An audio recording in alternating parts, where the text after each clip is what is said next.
Sugar puff. I can't even curse no more. So my new word is sugar puff. Listen, it's the moment you've all been waiting for. It's the moment six of you, all six of you have been waiting for. No, I think you guys have been waiting for this. This is my 2020 vision. Listen, I'm so gassed right now. I'm absolutely gassed. I'm so excited. I'm charged. I'm pumped. I'm ready for 2020 and for all it may bring. And there's just money circulating out there, people. And I need to get the bag. I need to get to the bag, bring the bag home. You feel me? I need to bring it home. I need to get a slice of that pie. I need to get the money, man. And you know what? We're doing it. I need to do it legally. Always legally, obviously. And the stock market is where it's at, man. It's where it's at right now. So in this video, I'm going to be taking you through my 2020 vision. This is my whole strategy, from my strategy to my goals to my criteria. Everything that I'm going to do in 2020 is going to be based on this 13 screen document that you see. This is a manifesto, fam. Jeez! Hey, this is my manifesto, brother. Listen, this is my 2020 manifesto, yeah? This is what I'm on, fam. This is what I'm on. Anyone ask me any questions about how much do you invest per month? What type of stocks do you go for? What is your strategy? What is your criteria? This is the manifesto. This is the document. I might have to charge for this. I don't know, bruv. This is gonna be peak, bruv. So listen, if you want to know my 2020 vision, please like, please comment, please subscribe. We're on the journey to get into 3,000 subscribers, and thank you to everybody that's made it a fantastic 2019. You know, I couldn't have done it without you guys and your support, and I really, really genuinely appreciate every single one of you that's been commenting, that's been, messaging, that's been supporting the channel, that's been sharing.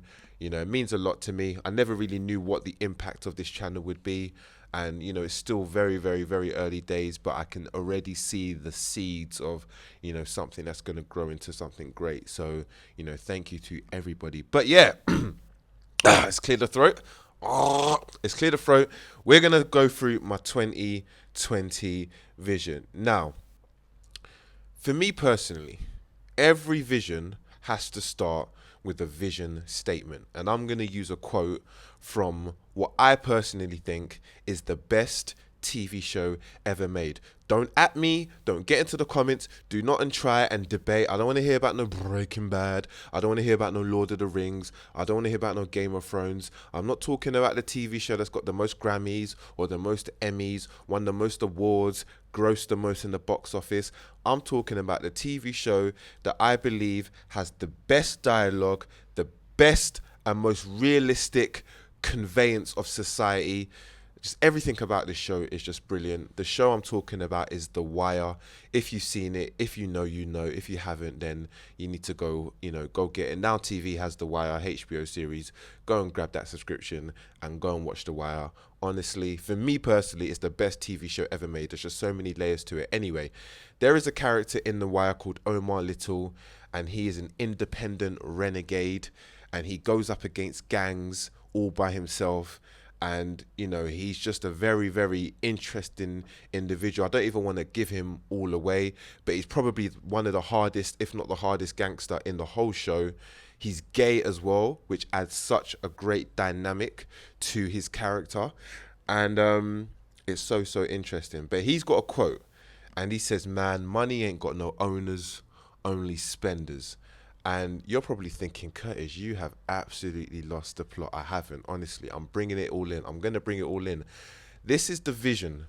This is the vision statement for 2020. Money hasn't got no owners, only spenders. And I'm going to explain why in this infographic right here. And this is going to perform the foundation of what my strategy is basically built upon. So think of it as this is basically the inputs, and the strategy that comes out is the output. So this is the things that's fundamentally making me think about having this strategy. So in the top corner right here, here's me. It's not really me, but let's just say that's me for the time being, right? I mean, I do have dreadlocks. I don't have beard, but let's just say for argument's sake, this is me. And right now, I have a pound. And this is going to go back to money ain't got no owners, only spenders. So I have a pound. Where did I get that pound from? Well, I work for a company. So that company pays me a salary. And from that salary, I went and had the pound. Very simple and very straightforward. Well, where did my company get that pound from? Well, the company that I work for is an agency, and that agency has multiple clients around the world. And one of the clients, for example, could be Coca-Cola. So Coca-Cola pays my company a pound for the services that my company provides, and my company pays me the pound. Very simple. Where did Coca-Cola get that pound from? Well, Bossman went and opened a new shop in Old Kent Road, and he needed to, buy Coca-Cola to put into the fridge to sell to obviously the residents in Old Kent Road. So Bossman paid Coca-Cola for, all of that Coke that he's going to be supplying. Coke paid my company paid me. But where did Bossman get the pound from? Well, to start his new business, he needed a business loan. So he went to Barclays, said, this is my plan. Can I get a business loan? Barclays said, hell yeah, you can. They gave him the pound. He gave it to Coca-Cola. Coke gave it to my company, and my company gave it to me. But where did Barclays get that money from? Well, Barclays have got loads of customers, but one of their customers basically just put a pound into their account. So Barclays used that pound to lend it to Bossman. Bossman bought Coca-Cola products. Coca-Cola paid my company, and my company gave the pound to me. But where did one of the customers get their pound from? Well, that customer's grandma gave it to him as a gift on his birthday. So grandma gave him the pound, he put it into Barclays, Barclays lent it to Bossman, Bossman gave it to Coca-Cola, Coca-Cola gave it to my company gave it to me. But where did grandma get that pound from? Well, she's got a retirement property that she rents out to a family, and that pays her a retirement yield, a rental yield every single month. So she got that pound from her property, she gave it to her grandson put it into Barclays lent it to Bossman bought Coke went and gave it to my company, and my company gave it to me. But where did the property get the money from? Well, she rents it out to a family, and that family has a dad, and the dad is a mechanic. So he owns his mechanic firm, he paid his rent, that rent paid grandma gave it to the grandson gave it to Barclays to Bossman to Coke to my company, and my company gave it to me. But where did the mechanic get it from? Well, he owns a mechanic firm somewhere in the north of England, and any incidents, he is an approved mechanic from the insurance company. So they go and they refer people to him in order to get things fixed on their cars when it gets damaged. So Aviva gave it to the mechanic, he paid his rent, the rent paid grandma gave it to grandson put it into Barclays lent it to Bossman went and bought some Coke paid my company, and my company gave it to me. But where did Aviva get it from? Well, Charlene over here pays her premiums for a brand new Mini Cooper that she went and bought. So her premiums went to Aviva paid the mechanic paid his rent, the rent paid grandma went to grandson to Barclays to Bossman to Coke to my company gave it to me. But where did Charlene get the money for her premiums? Well, she's got dividends that comes from her stock market investments. Those dividends paid Charlene, she paid her premiums paid the mechanic paid the rent paid grandma paid the grandson went to Barclays went to Bossman went to Coke went to my company, and my company gave the pound to me. And I put this little plus symbol to say this is a never-ending journey.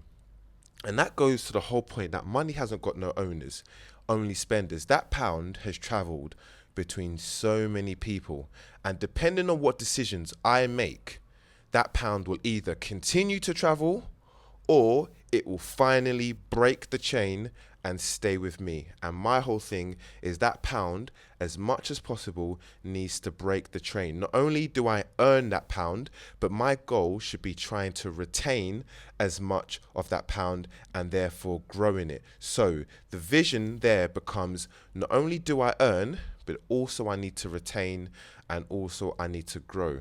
And if I don't retain as much of that pound is going to go elsewhere. And if I do retain as much of that pound as I possibly can, then I'm in a better position to grow. And I often say to people, it's not how much you earn that matters, it's how much you retain. Just look at the FIRE movement.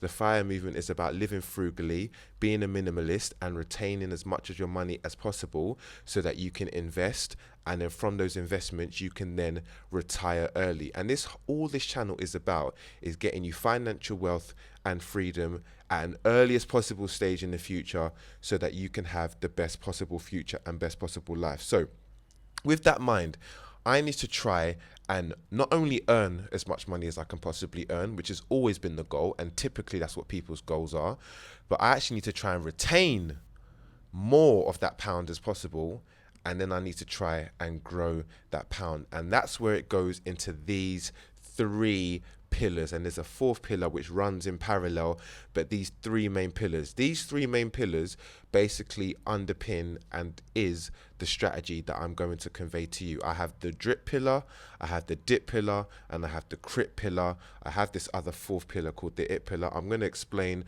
what all of these Egyptian hieroglyphics mean, because you're probably thinking this guy has really lost the plot right now, but I haven't. I'm bringing it in. And these are basically the percentages that I'm going to allocate my portfolio to each of these pillars. Now, let's get into the first pillar of my 2020 vision and my strategy. This is the drip pillar. As you could have probably told from the title, this is all about dividend reinvestment strategy, and this is going to make 40% of my portfolio. So for drip, why do I want to do this? Well, it's all about the long-term compounding effect. I've said to you guys from the very beginning, when I started investing, I had zero cares in the world for dividends. I knew that some of my stocks, being value stocks, are going to pay a dividend, but I was actually more worried about the value actually increasing as opposed to the dividend. Throughout the very, very turbulent year we've had, just think about all of the factors we've had this year, from two yield curves, from changing prime minister, from elections, from PPI, from trade wars, from recessions, yield curves, all of the stuff. We've had literally so many macroeconomic factors. And the one thing that I learned, and I want to always try and use my learnings and actually let that be a part of my strategy, is that the dividends helped me so much. And I commend all of you dividend investors out there. It was never one of my focuses, but it is going to make up about 40% of my strategy going forward. So what am I going to invest in? Well, I'm going to continue investing into UK value stocks. I'm also going to invest into REITs, and I'm also going to invest into US quarterly stroke monthly stocks that are monthly, obviously dividend paying stocks. And that is basically going to make up what I'm going to aim to make up by the end of next year, 40% of my strategy. Now, how am I going to invest into these products? Remember, I told you in some videos back in the day that some of the stocks that I have that I ended up selling wasn't anything fundamentally wrong with that stock, but it was the way that I chose to invest into the stock. I personally believe there's a strong correlation not only to the stock that you buy, but actually how you choose to invest into it. Some stocks you can dollar cost average, others you just need to buy and hold. And so I'm actually having a different method in terms of how I approach some of these stocks depending on which pillar it falls into. So for the ones in the drip category, I'm going to be dollar cost averaging as normal, but I'm also going to be doing what I call spare change investing. And maybe there is an actual official term. I couldn't find the official term, so I'm just coining it spare change investing. And what that basically means is that I run a very, very tight budget planner just because of what I do, just because of how I am as a person. And sometimes I come in under budget at the end of the month and I've got some spare change left over. What I typically do with that spare change is just go and spend it. I spend it, I buy things, I treat myself, I go out like to a party or to a restaurant, or, the other day I went and I had a massage. Like, I will go to a hotel and get a massage or just get pampered. Like, that's the type of, that's what I'm on. I'm on that. Like, I'm really, really on that, because I genuinely believe in looking after yourself. Like, you can do all of the good stuff to help your future, but at the end of the day, you need to enjoy yourself at the same time. It's all about a balance. But what I'm going to try and do more of is actually rounding up some of that spare change, similar to the whole acorns type of philosophy, and actually just dumping that into the market. And if I do dump that into the market, it's going to be into stocks that form part of this strategy. And my goal here is just to increase as many shares as I possibly can and keep buying stocks. That's all I'm trying to do here. I'm just trying to increase my shares and buy stocks. I don't care if the market's up for these stocks. I don't care if the market's down. If it's down, it's even more of a positive for me. I'm just going to be trying to increase the number of shares I have in these particular stocks as much as possible. Now, when it comes to criteria, as you can basically see here, the criteria that I'm trying to simplify my criteria approach and actually tailor it to the pillars in question. So for this specific pillar, my criteria is to have a 3.5% dividend yield. Look, I could invest in Microsoft, which has, I think, a 1.2% yield or something like that. But for me personally, I would rather put my money into, say, the likes of a Barrett or the likes of a Lloyd's or the likes of Aviva or the likes of something along those lines that pay a higher dividend yield. So I'm looking at 3.5% as my minimum dividend yield criteria. I'm looking for a company that has a payout ratio of 35 to 55%. According to dividend.com, this is the sweet spot. And actually, it makes perfect sense because I don't want a company that pays all of its money out in dividends because I know that it can't sustain it. But also at the same time, I don't want a company like Apple that's only going to pay a portion of it in dividends for this specific pillar of my portfolio, because I actually want to get that money to help insure me against the bad times that will happen in 2020. There's always going to be ups and downs. So I'm trying to get as much of that money through dividends that will help insure against the bad times that I can continue to reinvest. I also want companies that have raised their dividends for 5 years. Look, I know there's the dividends aristocrats. There's all of those, you need 10 years, you need 25 years. It's consistently raising its dividends. I've got Lloyd's as an example that's only been raising its dividends for, I think the last 3-4 years, just because of this financial crisis that it came out of, and it's only just started to recover from that situation. And I still think Lloyd's is a fantastic buy, and I'm going to continue to invest in it. So I don't want to limit myself and say, actually, I can only invest in, the likes of, say, I don't know, Triple M or something, just because they've been raising it for the last 10-15 years. I don't know if they have been. I assume they have been because they're often cited as a great dividend stock. But 5 years for me shows that actually, they're going in the right direction. So this drip element, this drip pillar is going to form 40% of my strategy. Then we move on to dip. Dip is now going to perform 50% of my strategy, and it's all about high growth stocks. Now, you guys saw that once I started talking about my 2020 vision over the last probably 2 or 3 months now, I've been slowly selling off stocks. I've been slowly making some additions, things like AMD, things like Shopify.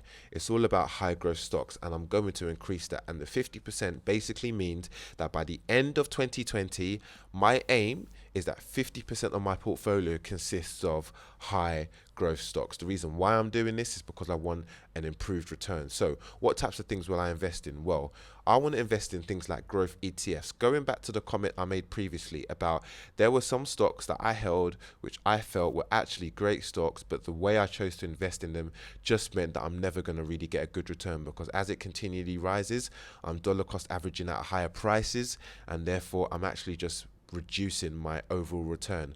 The likes of Robo Global is a great example of that. So where there is a themed ETF such as the AI sector, which I absolutely believe in, I want to invest in, say, back into the Robo Global Fund. Maybe not that one specifically, but maybe one similar when free trade release a lot more of those. But the way I'm going to invest in them is going to be very, very different than the way I did it before, hopefully trying to get a bigger return. Also, tech stocks, whether it's AI, whether it's semiconductors, whether it's electric vehicles, whether it's, computers or hardware or software, whatever it might be.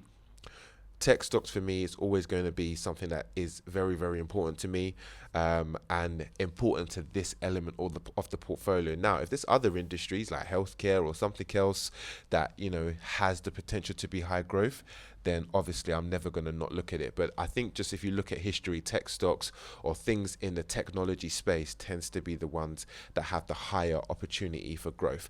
How am I going to invest into these stocks is crucially important. And this is what I'm doing, what I'm coining lump sum investing. So I will invest lump sums only into these stocks. at £1,000 minimum.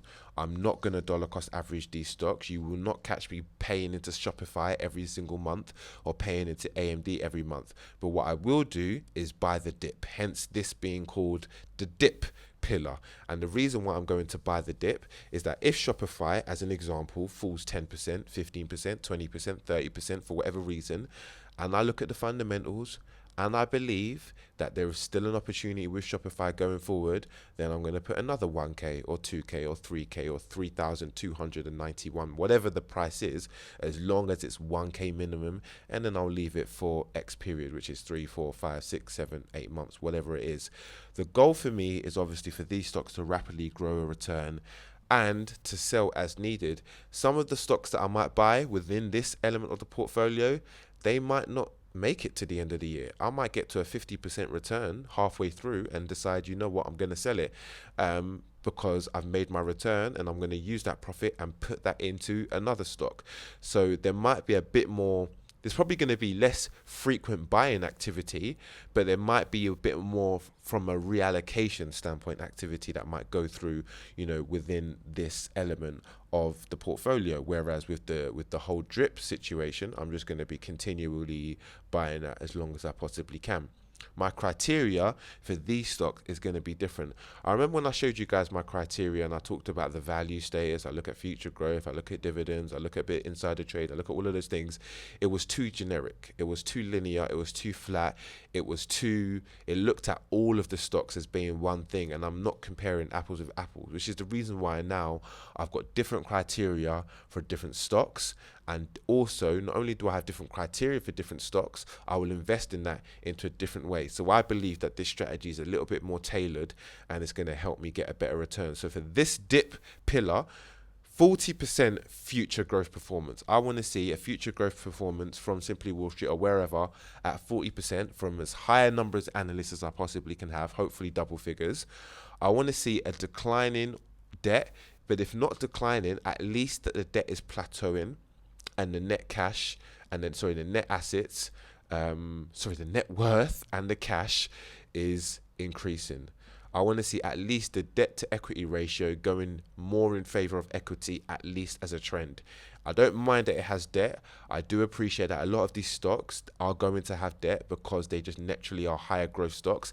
They tend to leverage a lot more. They tend to have a lot more debt trying to, really supercharge and grow performance. So I'm going to accept debt in this scenario, but I at least want to see the debt profile going in the right direction. This is crucially important. This is a new criteria that I've never done before. I want to see that the stocks that I pick within this specific part of the criteria have a higher performance than its sector. So let's take the semiconductor sector. I want to know that whatever the average performance for the last year of the semiconductor sector was, if I invest in AMD, it's beating the average performance of its own sector. So it's not the worst one in the sector, but it's the best one or one of the better ones, and it's basically higher than the average in that sector. And I want to make sure that it's higher than the market. So if the semiconductor sector, for whatever reason, is lower than the US market and it's a US semiconductor stock, then I'm not going to invest into it. So let's say AMD was the highest of its sector, but the whole sector as a whole was lower than the US market. No. I'm not going to invest into that. I need the sector to be higher than the US market, if that's the case, if it sits within the US market. And then I need the stock to be the highest within its sector. And that for me provides a little bit of assurance that I'm picking one of the better opportunities out there, basically. Then the last pillar is the CRIP pillar, which is all about alternative investment, and it's only going to make up 10% of my overall portfolio. Now, someone in the comments mentioned to me probably about 3-4 weeks ago, oh, can you do an updated video on your Bitcoin? And you know what? I actually forgot that I invested in Bitcoin. And this is not baller tactics. This is not me trying to stunt. I put £600 in there, which to me wasn't the most amount of money. I genuinely don't even look at Coinbase, and I completely forgot that I invested in Bitcoin. And you know what? I had a light bulb moment where I said to myself, actually, I love that. I love to have investments out there somewhere that is working for me, that I don't even know about, that I don't need to actively look at, that, hopefully at some stage in the future is going to provide me a really great return. And this is why I'm calling this the CRIP pillar, and it's all about asset class diversification in this context. So the types of things that I will invest in will be cryptocurrency, crowdfunding. I have already invested, which I've told you guys multiple times, in Monzo, and Monzo's, the valuation has gone up, so I already know that when Monzo sells or IPOs or whatever, I'm definitely getting a return on that. I've invested in free trade, which at the price I bought, currently I'm not getting a return on that, because when Draper Esprit went and bought 15 million, or when and invested 15 million into free trade, they gave it at the same price at the round that I invested in. But I know that this is still early days, and hopefully the valuation of free trade will increase.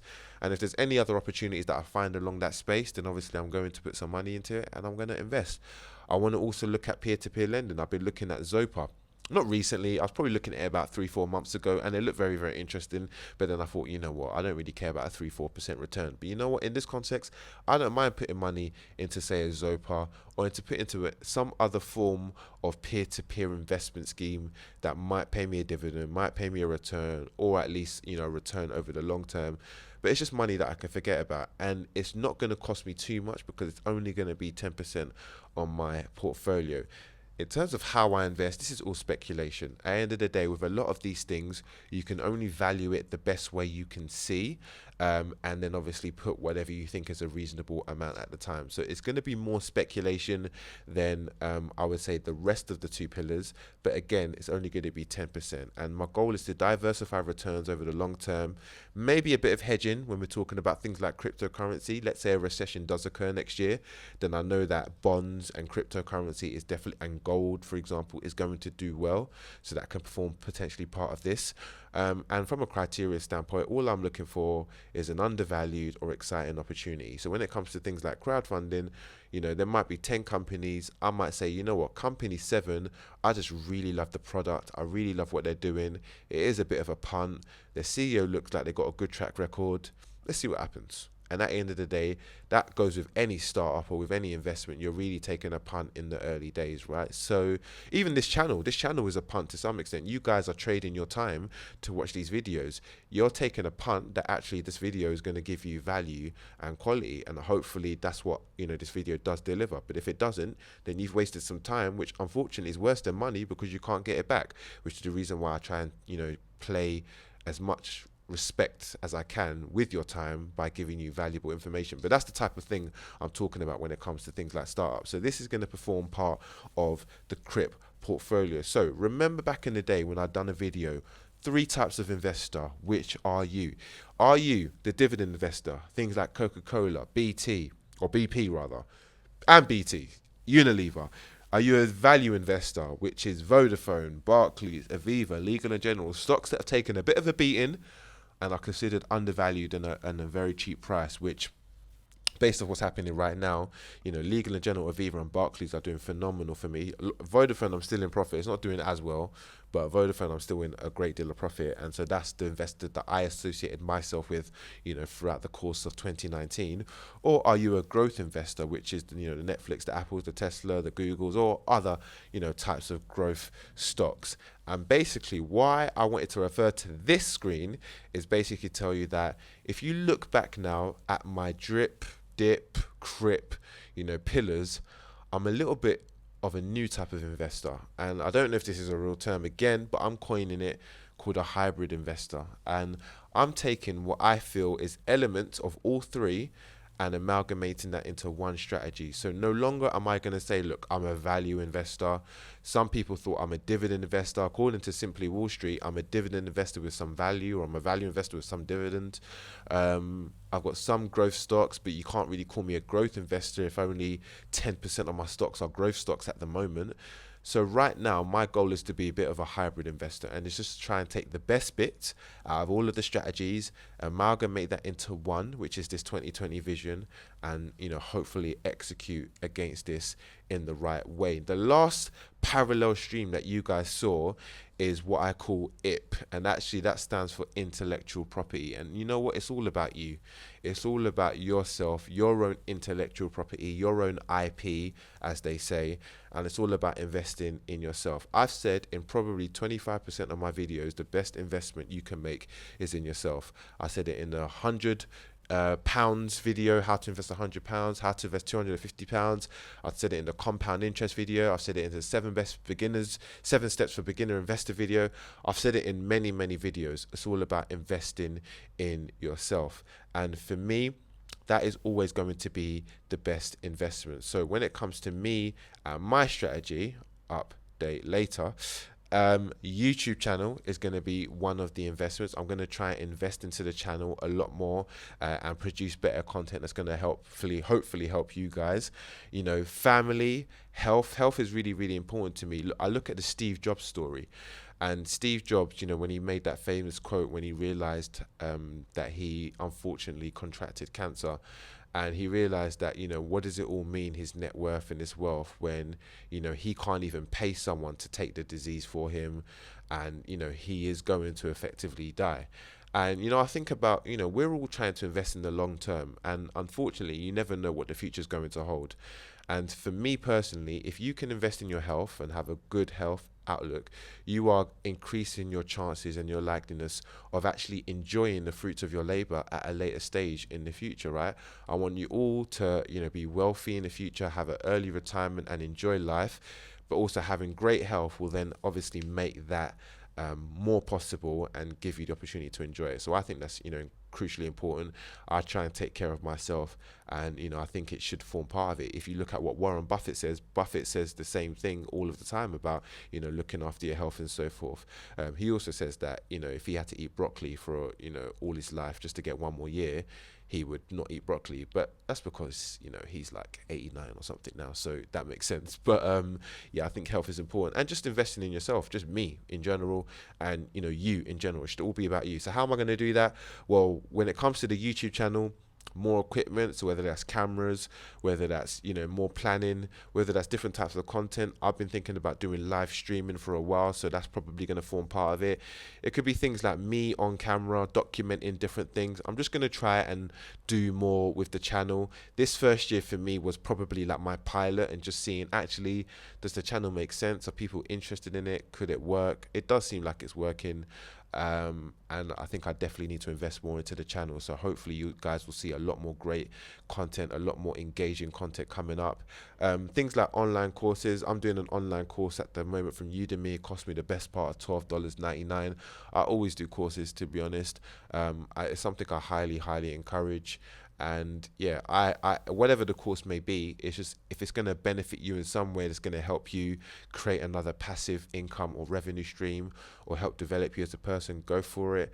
And then obviously reading books. I have a very love-hate relationship with books. I've got a lot of books, but I do this a lot just because of how busy I become. I read books like halfway through. I feel like I've got the gist, and then I don't even read the rest, which is such a bad characteristic and trait. So I'm going to try and break that as much as possible and actually complete every single book that I have. And I don't have time for audiobooks, but I do listen to podcasts. I do watch YouTube videos. I do prefer articles and stuff, and that's how I, you know, increase my knowledge and things like that. But I think books is always a great source of knowledge, and it's just good sometimes to be away from technology and just to have some downtime. And the whole goal in this scenario is to improve self and to improve the channel. So what does that all mean for my 2020 goals? Well, my goal is to have £30,000 invested in 2020. I know you're thinking, Curtis, you got 22,000 now. No, I'm not talking about getting to 30,000. I'm talking about adding another 30,000 to the portfolio within 2020. And I would like to try and achieve a 15% return by the end of 2020. So what does that look like in relation to today? Well, at the time I'm recording this video, I am not including the whole recession spike that's happened, which I'm going to talk about in my portfolio update. I actually don't know when I'm going to release this video, so the portfolio update may or may not have happened. So if it's happened, then obviously you know what I'm talking about. If it hasn't happened, then I will talk about it in my portfolio update. But obviously, because of the election results, we've had a phenomenal spike in performance. But this was the end of my year. This was absolutely 365 days of investing. I ended 2019 with a 6.31% return. So I'm trying to go from 6.31% to 15%. My original goal was 10%, but to be honest, that was completely finger in the air. And, I had no business even putting a goal. I mean, actually, it's always good to have a goal, but it was baseless. It was a baseless goal because I didn't know what inputs. I didn't know anything about the market. Let's be honest, guys. I've been investing into the market for 1 year. This is the reason why I'm so transparent. Like, I don't want you guys to think I'm a guru or an expert. I want you guys to see my development and let that be a catalyst for you guys to know that you can develop into, pros in the stock market. I'm not a pro yet, but you guys can develop into being comfortable with the stock market and actually doing that yourself. This isn't difficult. The stock market isn't difficult. They make it sound difficult. They try and make it, hard to understand, but ultimately it's actually pretty simple. It's just that there's a lot of moving parts. It's very complex. Like I say, I have this phrase, it's complex, not complicated, which I think some people think, and they use that interchangeably, but I think they're two distinct things. I don't think the stock market is complicated, but I do think the stock market is complex, which means there's a lot more moving parts and complexities to it. And it's just about making that simple, which is the whole goal of the channel. So in 2018-19, I invested around 21,200. It's not the accurate figure. It could be 21.3, it could be 21.1, but it's around the 21,200. There was some times when I just kind of put some lump sums in. And, obviously I'm trying to go to add 30,000 in 2019 and 20. From a run rate perspective, it doesn't mean I'm going to do 2,500 per month, but it does mean that what that will equate to on average, if you want to look at it that way, is £2,500 on a monthly basis. Currently, I'm doing £1,500 on a monthly basis. So on average, what that basically means is me increasing it by another £1,000. So I'm going to be doing probably more trading or just doing other things to try and, retain more of my money, spend a bit more wisely, all of the things we talk about in terms of managing your money, and then all of that spare change stuff that I talked about, maybe put in, let's say 30-40% of my spare change back into the stock market rather than spending it on myself and living lavishly or whatever. Not lavishly, but what I mean, pampering one's self. I want to actually show you what that means in terms of how achievable 15% can potentially be. So right now you're looking at my Simply Wall Street screen, and this shows you that at the close of play yesterday, I ended on 6.31%, as you saw. 4.63% was capital gain, 2.23% was dividends, and obviously you can see the ratio between the two, and this is obviously a lot more recently. It's gone up, but it used to be very even, and sometimes the dividends was actually higher for a long part of the year, and so that's where a lot of it's kind of informed the strategy as well. But you can see if I maintained what my current run rate is at the moment, I would end on a 15%. So I think now it is more of a more reasonable and wise figure to be trying to aim for a 15% return at the end of the year. I know the market might be 7%, 8%. The reason why I'm an active investor rather than being a passive one is because I am trying to beat the market. And I do believe that I've got a lot more insight that's going to help me, be able to do that. So I want to add 30,000, which then will mean by the end of next year, my goal is to have £50,000 invested into the market, getting a 15% return, which, for me is what I'm going to be aiming for. And that, my friends, is the 2020 vision. Listen, I've been talking about 2020 vision a lot. And the type of person that I am, I'm quite reflective. It's taken me a long time to kind of work out what is my 2020 vision. I've gone through every single permutation. I've gone through having a whole growth strategy only. I've gone to going to being an all a dividend investor. I've gone to having, dumping half my money into Bitcoin when it's at its lowest, just because actually that's going to give me the best return maybe if it starts to spike and we go into a recession. I've traveled the world and back in my head in terms of all the different permutations and what I think the best strategy for myself is, and I've landed and arrived at being a hybrid investor and taking this approach to my 2020 vision. So guys, I really hope you found this video useful and informative. Please get in the comments, let me know how you feel about the 2020 vision. A lot of these videos that I produce, they take, let's say, maybe Sometimes some videos you won't even realize it takes me like 10 to 15 takes because I stutter and I muffle and I don't know what I'm talking about, and then I'm just like, oh, you know what, this is just not working out, and I have to keep on redoing it. Some videos actually I do it in one take, but it took me about 8 hours to research some of the topics and then to actually think about how I can make that sound simple. With this video, I can honestly say it's probably taken me, I would say, 2 months to produce this because I've started thinking about my 2020 vision from about 2 months ago. So it's not overnight that I've just basically come out with this vision. I've looked at my whole performance for the last year. I've looked at what went wrong, what's gone well. I've looked at what's happened in the market. How can I counteract that? What do I predict is going to happen next year? What are the threats next year? Things like trade wars, recession. All right, cool. That means I need a bit of dividend in my strategy. What are the things I've done wrong this year? This year, I've not had no growth in my portfolio whatsoever. I've completely ignored some of the sectors that I know the most about, being tech sectors, and I've not invested them at all. I've taken it purely based off the fundamentals and only going for value. That for me has been a very big mistake and an opportunity cost for me to get in a better performance. So I've taken that insight. I've looked at how have I invested.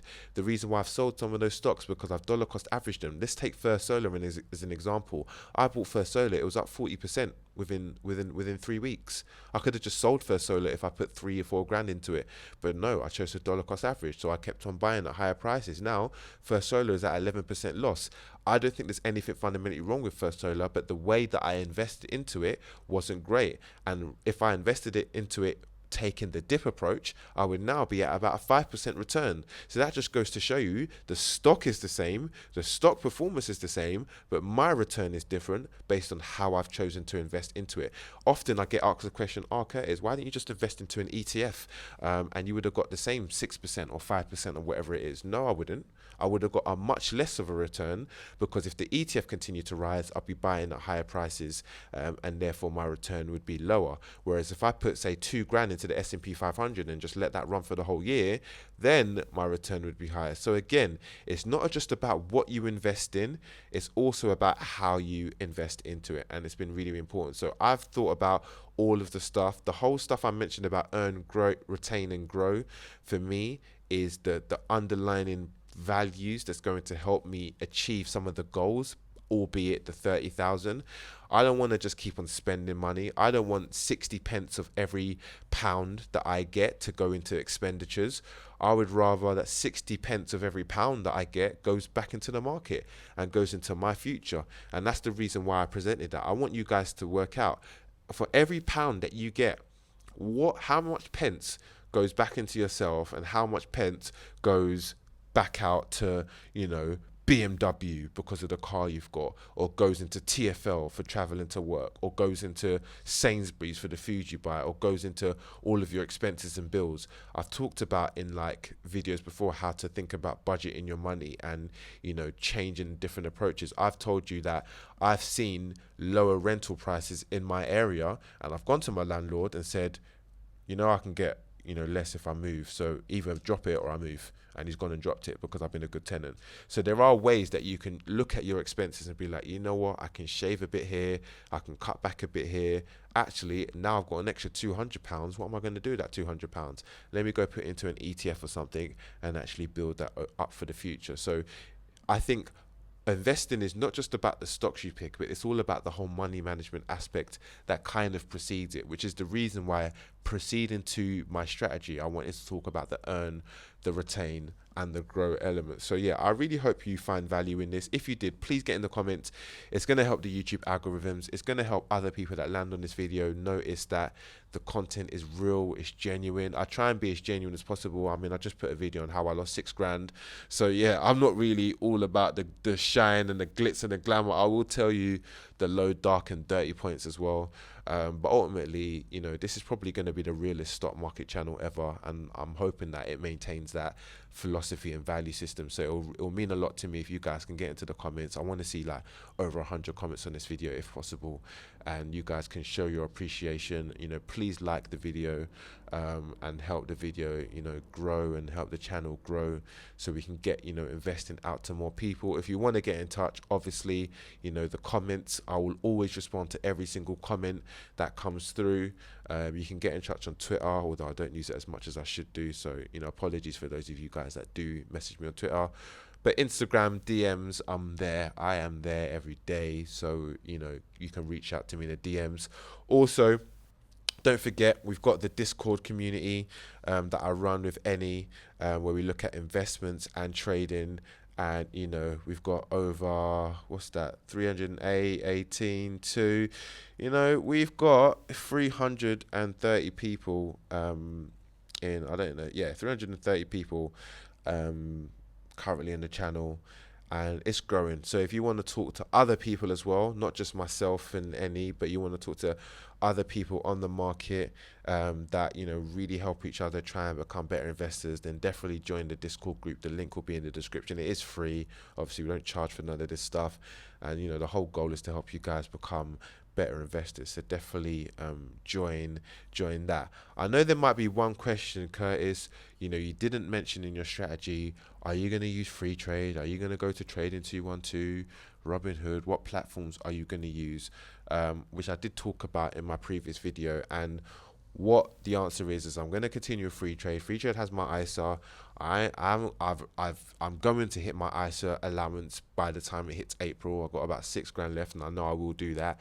And so I'm going to continue building into my ISA. I've got stocks there that I like. There's some that I don't like, which I want to get rid of, but I can't do it just yet because I'm losing too much.